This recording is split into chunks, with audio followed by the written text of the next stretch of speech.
We now know that Season 1 for Battlefield 6 will be coming out at the end of October, and there's a lot of new weapons and attachments coming with the Season 1 update, and in this video I want to talk about these new weapons and attachments.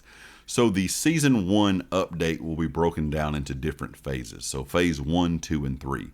So this is going to last from October into December. So during these phases, there will be different weapons and attachments released.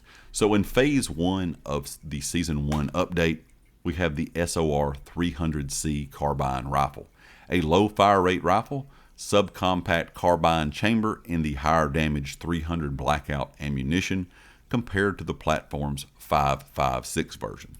So this sounds like a lower fire rate, higher damage style weapon, and sometimes those perform really well inside of Battlefield.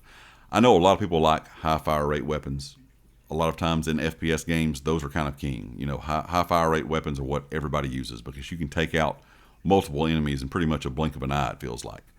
But when it comes to Battlefield, they have always done a really good job with some of these lower fire rate weapons. Now, you're not going to be able to get into a close quarters combat, kind of fight with these and win often. These are made for that mid to long range combat. But those guns, a lot of times, are really, really good, and I really enjoy using them. So I was glad to see another type of carbine rifle that is a slower fire rate but deals some really good damage. The Miniix sniper rifle will also be released in Phase 1 of Season 1's update, and it says, remember the Scout Elite? Then consider this lightweight bolt-action sniper rifle designed for aggressive recon soldier, a Miniix to your needs. Now, they have had these in the game for a really long time. Some of the original, really small kind of snipers that come to mind quickly would be like in Bad Company games. But we've even had these all the way up to 2042, where you have sniper rifles that are really not designed for long-range sniping. So you're not sitting back trying to get those 1,000-yard headshots. These are made for very aggressive people that like to snipe. So these are not going to do insane damage at a distance, but they're made to do good damage up close. And sometimes in the past, we've had these where you can either put them in single fire or fully auto. So I'm going to be interested to see if that is an option for the Miniix. But this is another sniper for players that like to play aggressive, and I'm glad they're adding this kind of stuff into the game because sometimes you may not want to snipe and just sit back, and you may not want to use the open weapon system, and maybe use an assault rifle or a carbine or something like that. You may still want to snipe, but you want something that's a little bit quicker when it comes to handling. We also have the GGH-22 sidearm. This is a highly compact, high fire rate, and low damage pistol meant to bail out a soldier when their primary, and in this case of assault, both their primaries run dry. I will be interested to see how well these type of sidearms perform. A lot of people like to go for the high damage sidearms like your revolvers, your deagles, that kind of thing. But some of these smaller sidearms that don't do as much damage but have a higher fire rate sometimes can be just as deadly inside of a Battlefield game. So the GGH-22 might be an interesting one as well. Now, when it comes to the last thing that's coming out in Phase 1 of Season 1, that is the rail cover and LPVO attachment. Available for a variety of rifles and light machine guns, these two attachments, the rail cover and the low-powered variable optic, the LPVO, are the first of several to drop after launch to make you rethink how you spend those attachment points. And from the way they make this sound, or it's going to kind of be maybe a really OP style red dot sight, a low variable optic. We've had some really nice red dots over the years in Battlefield, and we've had some that have been absolute garbage. We all know we have some of those sights that are so kind of condensed around the sides when you use them on screen that you can't really see anything left or right, so it kind of blocks a lot of your view.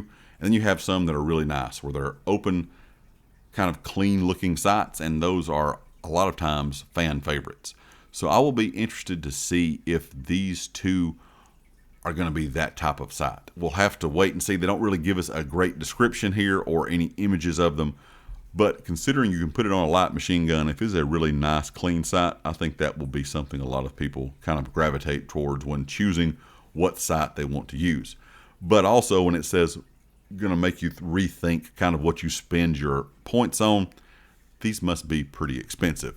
When it comes to Season 1's second phase, we also have some new things here as well. We have the battle pickups, which I did talk about in a video a few days ago, And these were, of course, in older games where you could pick up weapons that don't appear in your loadout, so like the grenade launcher or something like that, for example. They will be just kind of placed in certain parts of the map. They're very powerful, but also have very limited ammo. So this will be available in part 2 of Season 1.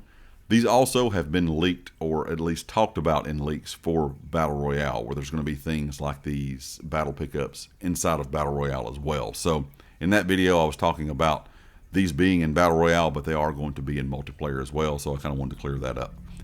Another weapon that's coming in Phase 2 of Season 1 is the DB12 shotgun, a dual barrel pump action shotgun that feeds from 2 different tubes. One trigger pull fires a shell or a slug from one barrel. A second trigger pull fires the other. Then the pump action rechambers both barrels. This could be a really, really good shotgun, and we know during the beta, the shotgun we had access to was absolutely insane. Now, we know that has been nerfed since the beta, but when it comes to shotguns, they're always kind of hard to balance out because you want them to be usable, but you don't want them to be too crazy in range. And it's kind of hard to really compare them to real life because in real life, a shotgun has a lot more range than it does in a video game. So that's always kind of a odd place, I think, for developers when it comes to shotguns, is they're either really too strong or they're so weak no one uses them. But this one sounds pretty interesting, having 2 different tubes to fire 2 different types of shells. And I think this could be something that might be a really good gun. We'll kind of have to wait and see, but this one sounds pretty interesting. We also have the M327 trait sidearm. This is a high damage with low fire rate. This 8-round revolver is a strong up close with a considerable damage drop off compared to its 44 Magnum partner or comrade. So once again, this is going to be one of those high powered revolvers that a lot of people like to use in Battlefield games. Like I talked about, those high fire rates and kind of lower damage style pistols are really good, but a lot of people really love to use these revolvers because they are absolutely fun. They're a bit more challenging to use, but when you can get kills with them, it's an absolute blast. And then we have the slim hand stop attachment. The third attachment to come to Season 1 is the grip that offers an alternate choice for underbarrel choices with its unique blend of ergonomic and handling changes.